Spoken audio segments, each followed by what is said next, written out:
everyone. Thanks for tuning in. We've got another box here. The next watch from my AliExpress 11/11/2023 sale.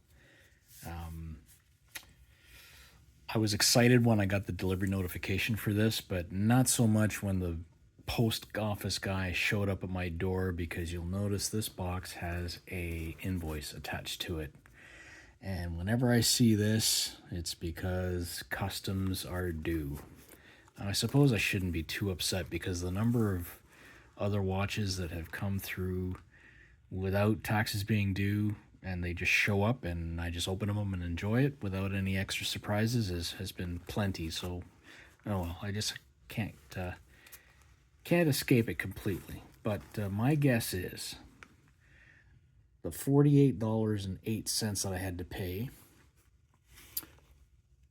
part of it's GST, part of it's duty, $10.22 of duty, $27.91 in GST, and a handling fee of $10. Thanks, Canada Post.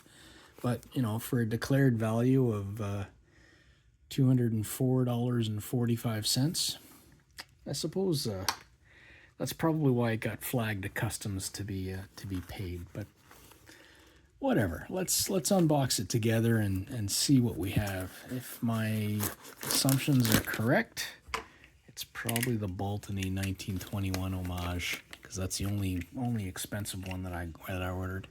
And we have my dull knife here, so let's see how it fares out. Not too bad.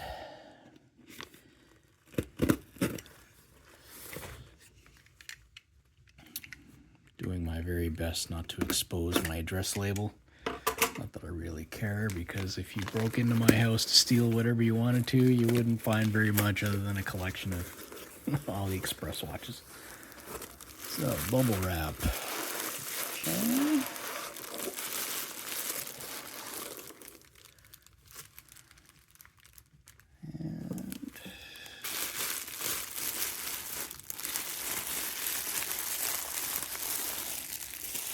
Oh yes, Baltany. That's a nice little, that's a nice package.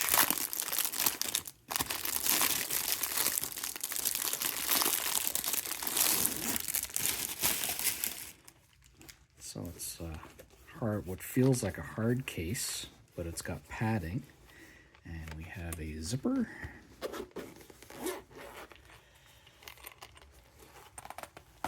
Aha.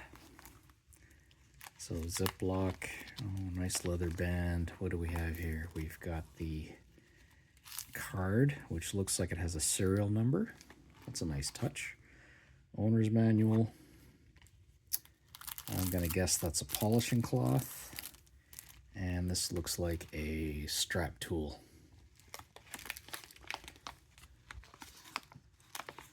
That is pretty. So yeah, that's the 1921, and you'll know, the second hand is moving. Now the other finish choice that it was available in was the salmon dial with the silver numerals, and I didn't choose that because I didn't think that my aging, failing eyesight would be able to read it as easily as this one. So let's see if I can get this out without cursing too much.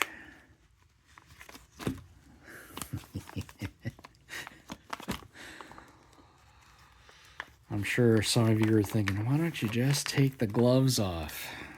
Well, because you would not want to see what these gloves are hiding. Not everybody is as healthy as one would like. Okay, so they're not matte, but they're polished and they're applied, and as this listing would suggest, the sub second hand is a blue color. Not a see-through case back. If I remember correctly, the movement is a seagull, but I'm not sure the model. I'll post it in the somewhere on this frame once I do some research and when I do the editing.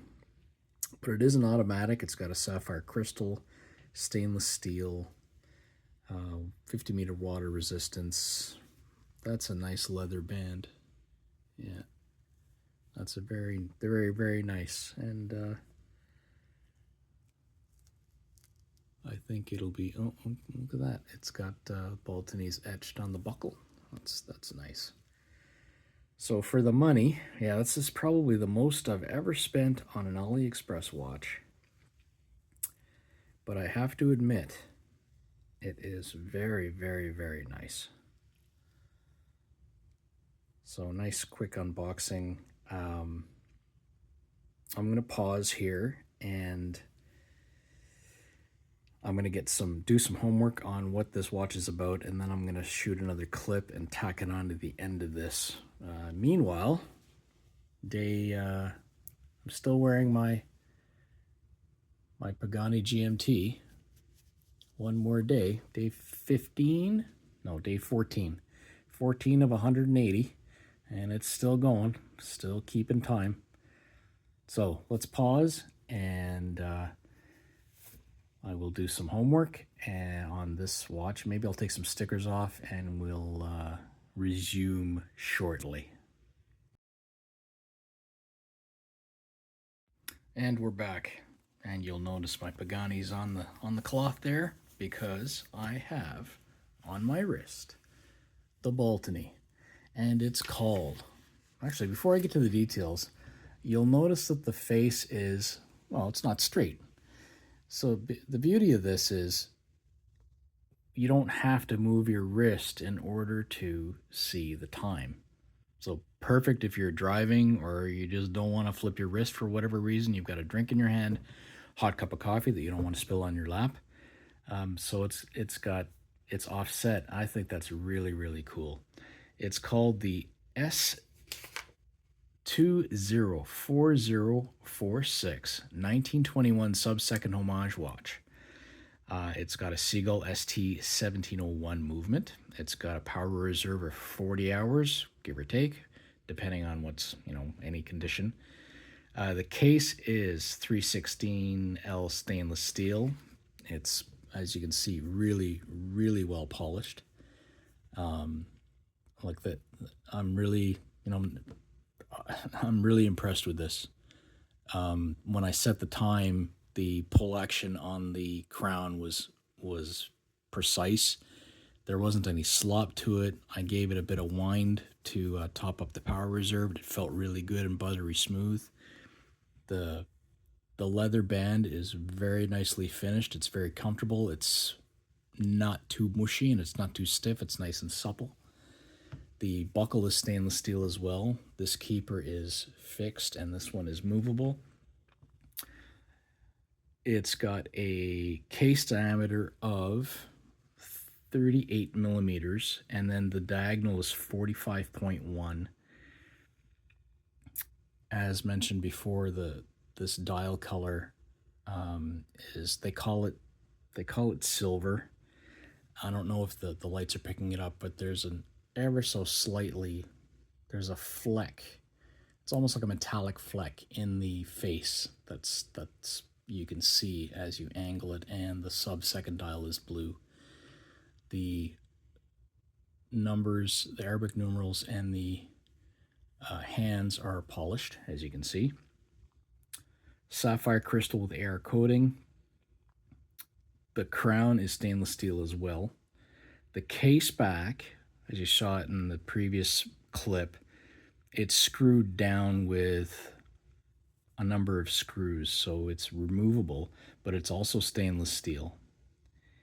And the strap width, that's a 20 mil lug width, so easy strap changes, which I will be doing. 50 meters of water resistance. The weight is stated at about 70 grams. It certainly feels light compared to some of the other watches. So there you go. And there's a wrist roll. I've got a 7-inch wrist, and I think that's a really handsome watch. Not bad at all for watch number 3 from the AliExpress 11/11 sale for 2023. If you have any questions, drop them down below. I'd be happy to answer them to the best of my ability. I'm by no means an expert, but I'm an enthusiast, and I love talking about this stuff with fellow-minded enthusiasts. Thanks again for tuning in, and have yourself a great day.